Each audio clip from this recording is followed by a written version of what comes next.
Universe books. Audio and video books. 2 in 1.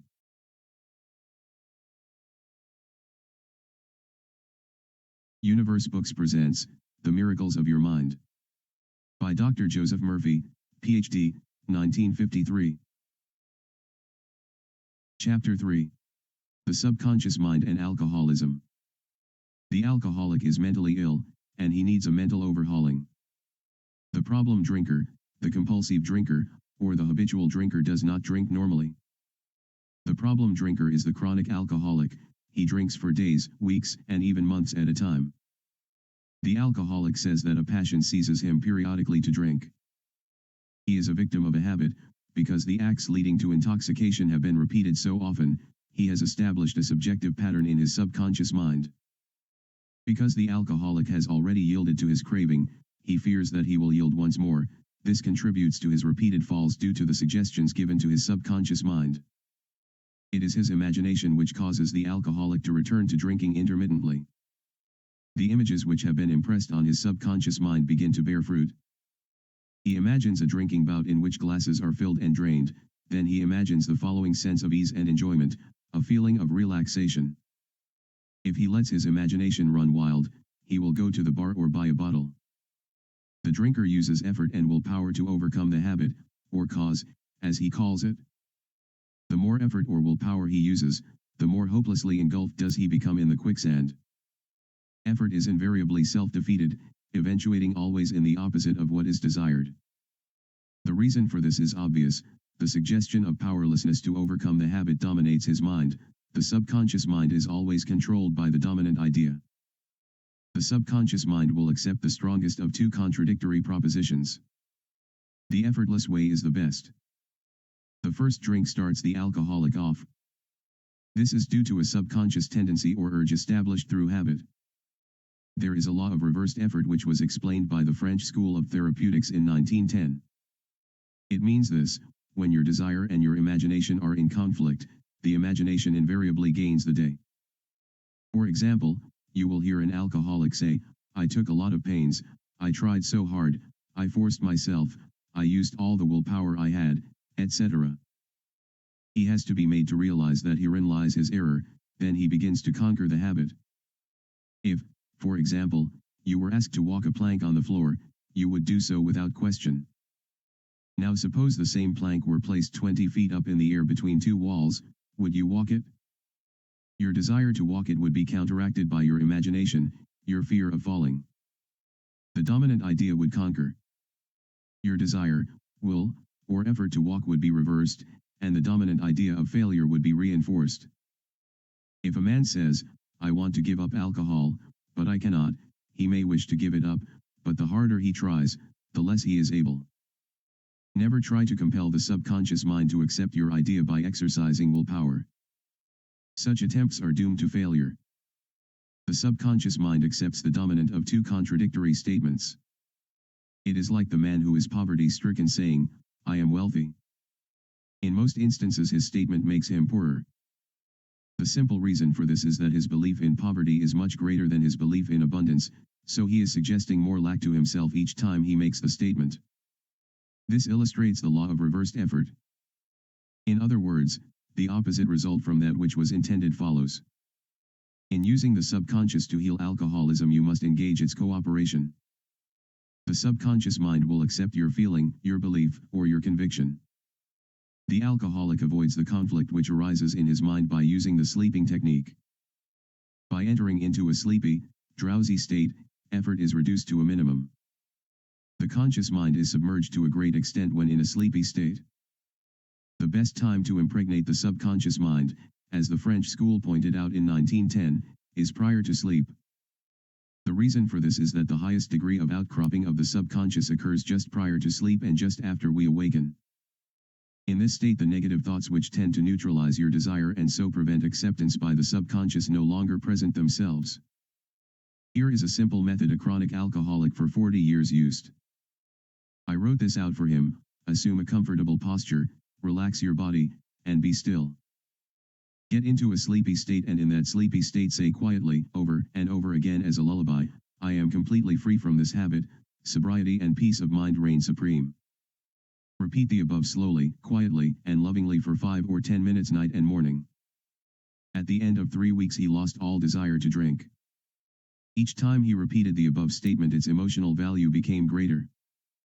When the urge came, he repeated the above formula out loud to himself. By this means he induced the subconscious to accept his idea and a healing followed. I remember treating an alcoholic in Rochester, New York, some years ago. He said to me, I had not had a drop in 6 months, and I was congratulating myself. All my friends were patting me on the back telling me what wonderful willpower I had. Then, he added, an uncontrollable urge seized me, and I have been drunk for 2 weeks. This had happened time and again with this man. The effort of his will suppressed his desire temporarily, but his continued effort to suppress made matters worse. His repeated failures convinced him that he was hopeless and powerless in controlling his urge or obsession. This idea of being powerless operated, of course, as a powerful suggestion to his subconscious, increased his impotence, and made his life a wreck. I taught him how to harmonize the function of the conscious and subconscious mind.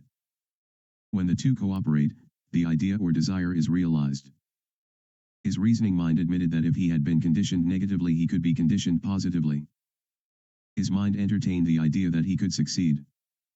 He ceased thinking of the fact that he was powerless to overcome the habit. Moreover, he understood clearly that there was no obstacle to his healing other than his own thought.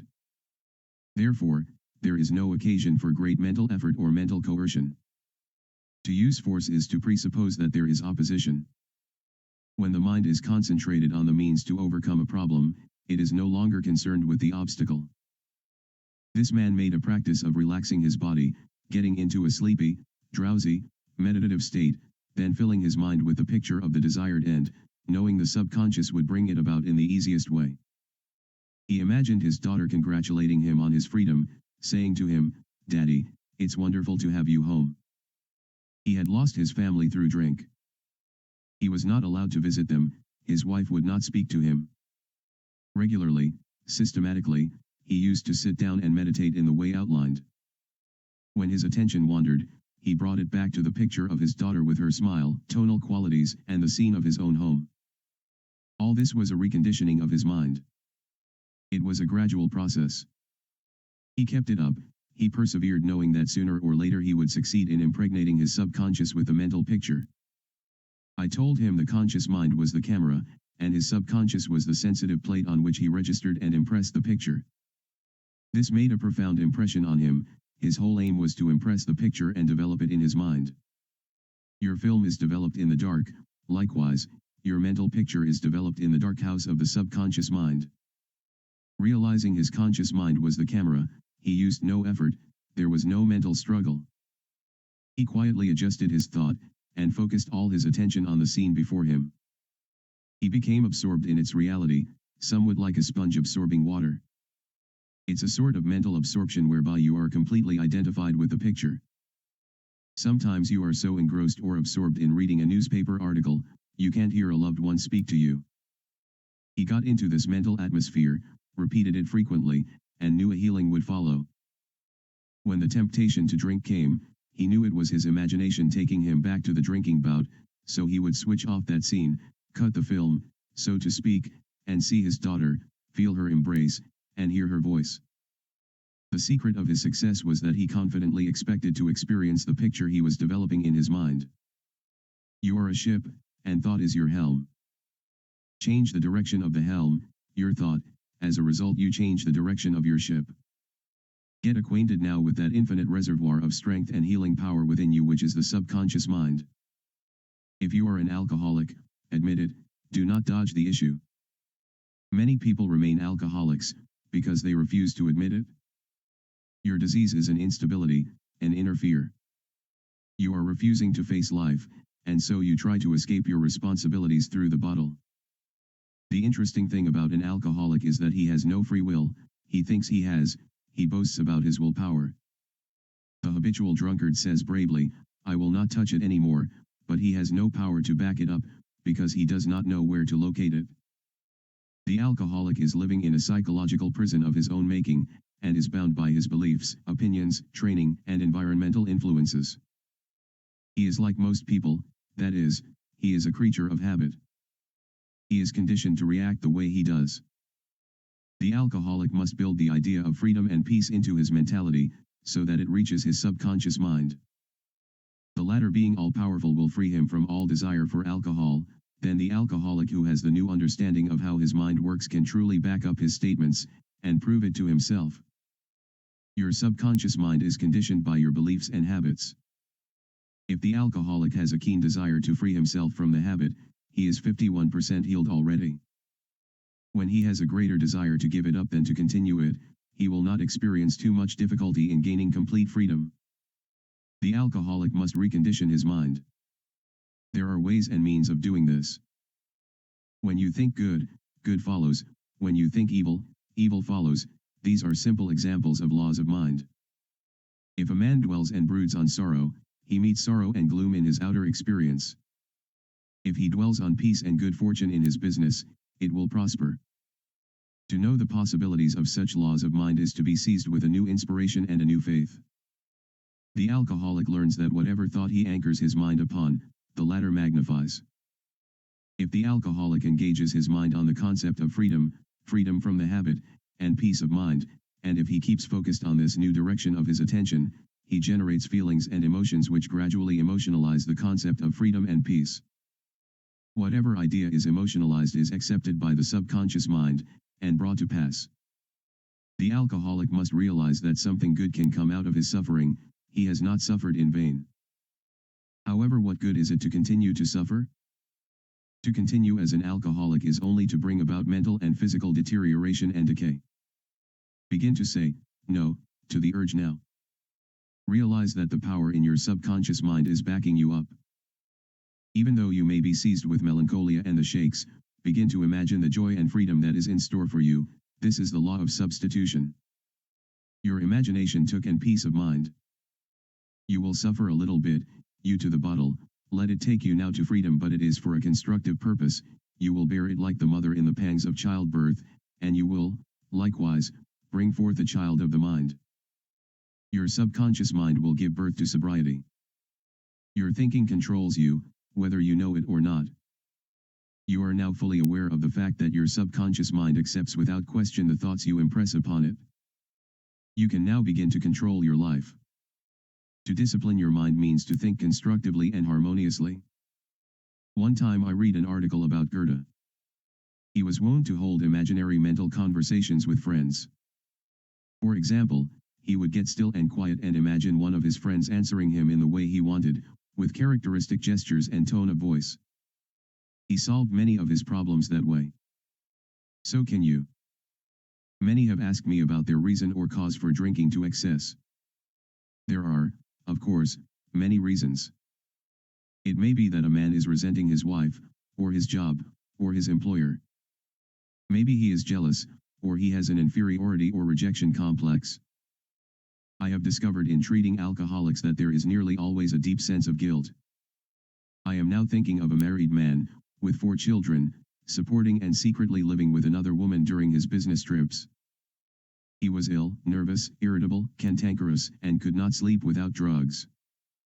He had pains in numerous organs of his body which doctors could not diagnose. He was a confirmed alcoholic when I saw him. The reason for his periodic sprees was a deep unconscious sense of guilt. He had violated the ancient code and this troubled him. The religious creed he was brought up on was deeply lodged in his subconscious mind. He drank excessively to heal the wound of guilt. Some take morphine and codeine for severe pains. He was taking alcohol for the pain or wound of the mind. It is the old story of adding fuel to the fire. He listened to the explanation of how his mind worked. He faced his problem, looked at it, and gave up his dual role. He knew that his drinking was an unconscious attempt to escape. The hidden cause lodged in the subconscious had to be eradicated, then the healing followed. When he began to look at his problem in the light of reason, it was dissipated. He began to use this treatment 3 or 4 times a day. My mind is full of peace, poise, balance, and equilibrium. The infinite power lies stretched in smiling repose within me.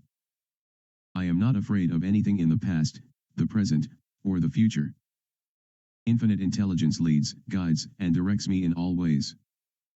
I now meet every situation with faith, poise, calmness, and confidence. I am now completely free from the habit, my mind is full of inner peace, freedom, and joy. I forgive myself, then I am forgiven. Peace, sobriety, and confidence reign supreme in my mind. He repeated this frequently, knowing what he was doing, and why he was doing it. Knowing what he was doing gave him the necessary faith and confidence. I explained to him that as he said these statements out loud, slowly, lovingly, and meaningfully, they would gradually sink down into his subconscious, like seeds they would grow after their kind.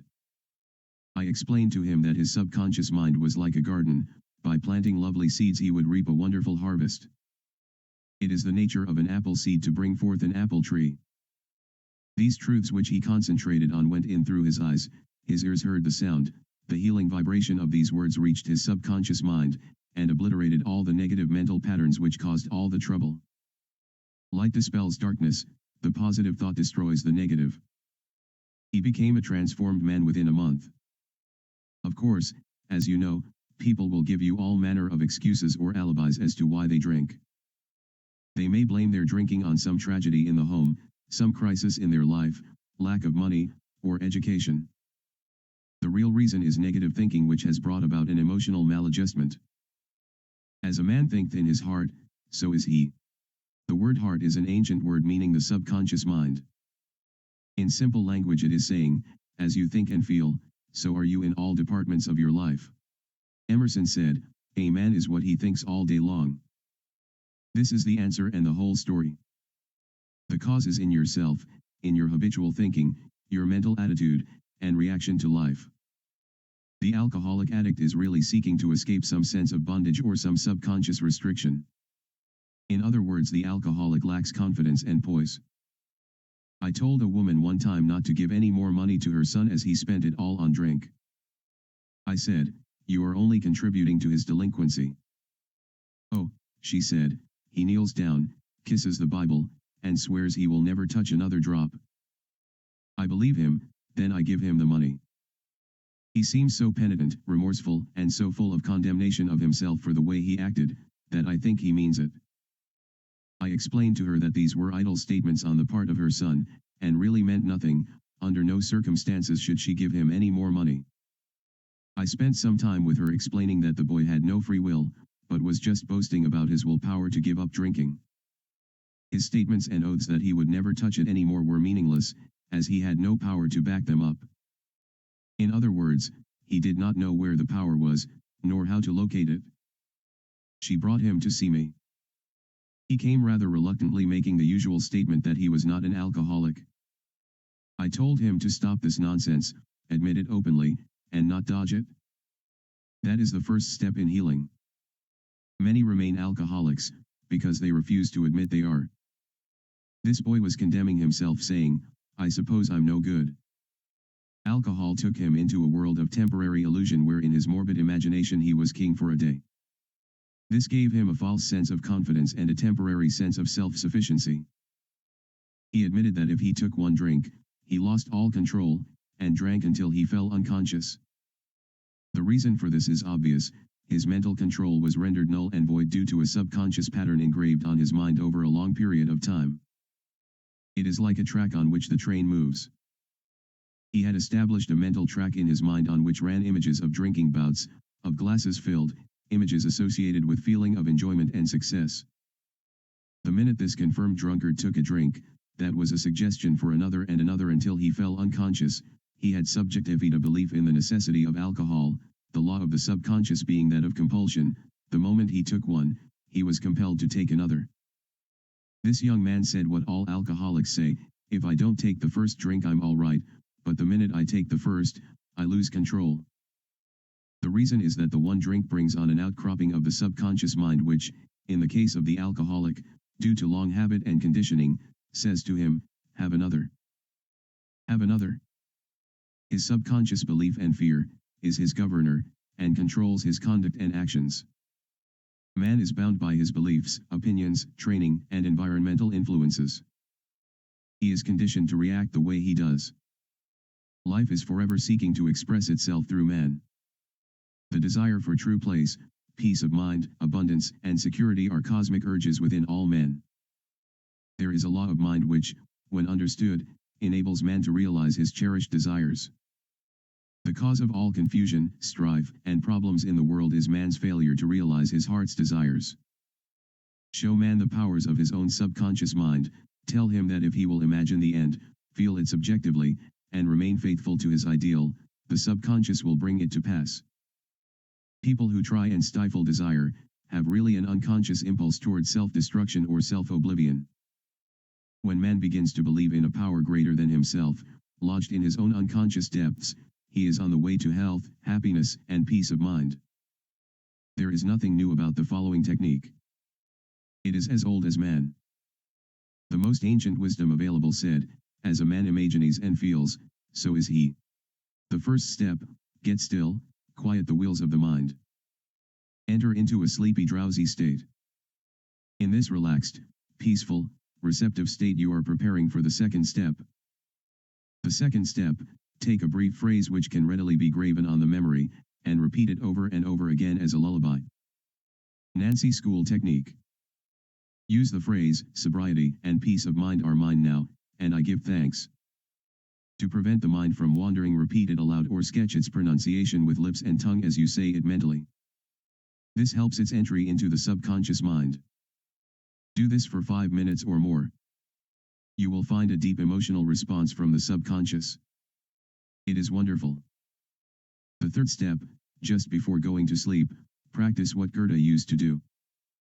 Imagine a friend, a loved one in front of you. Your eyes are closed, you are relaxed and at peace. The loved one is subjectively present and is saying to you, "Congratulations." You see the smile, you hear the voice.